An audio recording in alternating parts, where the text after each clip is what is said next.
Hello, everyone. How are we doing today? I'm good. Thank you for asking. Anyway, earlier today, I'll say a young person asked me what time it was. He said, "Hey, what time is it?" And I said, "Hey, it's 11:15."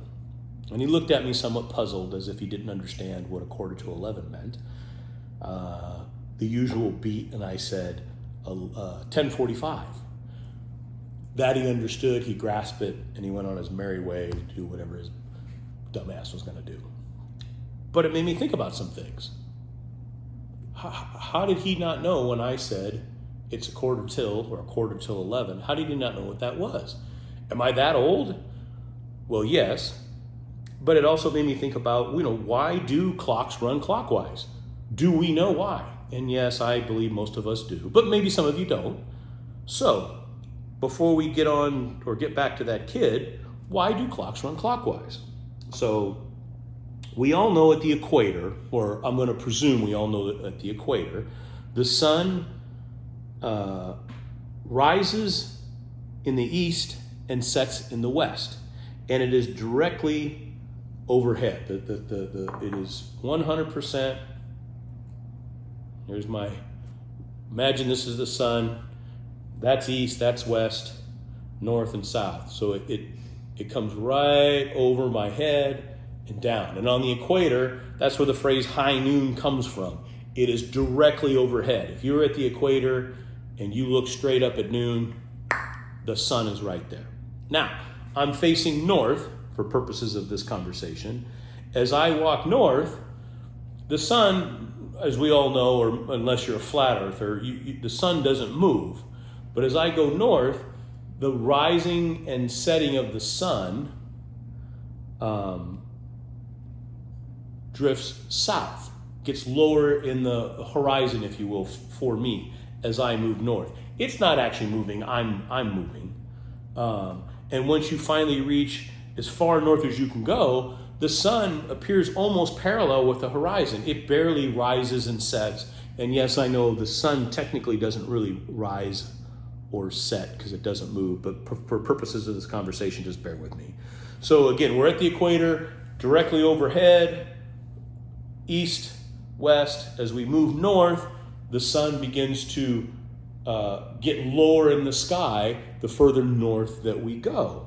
And this is why moss grows on the north side of the tree, because it never really sees the sun, especially the further north you go, because the sun is, again, lower in the sky. So modern people at that time, they create sundials. And for some reason, I happen to have, shocking but true, I have a sundial watch, which is obviously just a novelty. It was made by Fossil. I have the instructions and this whole sort of thing. I know you've all seen sundials before, but that stick in the middle, it's called a gnomon, and it's with a G. I think it's Gnomon, but it's pronounced gnomon, not stick. And as the sun, and every sundial has to be calibrated for each latitude, as you go north or south because of the position of the sun in the sky. And we know that, again, it casts a shadow. Well, you won't be able to see this, but as the sun moves across, a shadow is cast. The gnomon casts a shadow, essentially giving us an approximate time. We also know that sundials were created in the north because of the positioning of the gnomon. It moves clockwise. The shadow moves what we now call clockwise, but you would argue that it moves north to east to south to west back to north. You follow? If it had been invented in the south, clockwise would be counterclockwise because it would go backwards, because the same would hold true on the equator. If you're facing south and go in the other direction, now the sun would stay in the north as you went south and drop in the sky. Anyway, so I don't know, 1275, 1300 is when the first mechanical clocks were invented. And of course, because they were invented in the northern hemisphere, they run clockwise. Which reminds me of another thing that's sort of lost. You remember in spy movies or war movies, everybody would say, okay, let's synchronize our watches.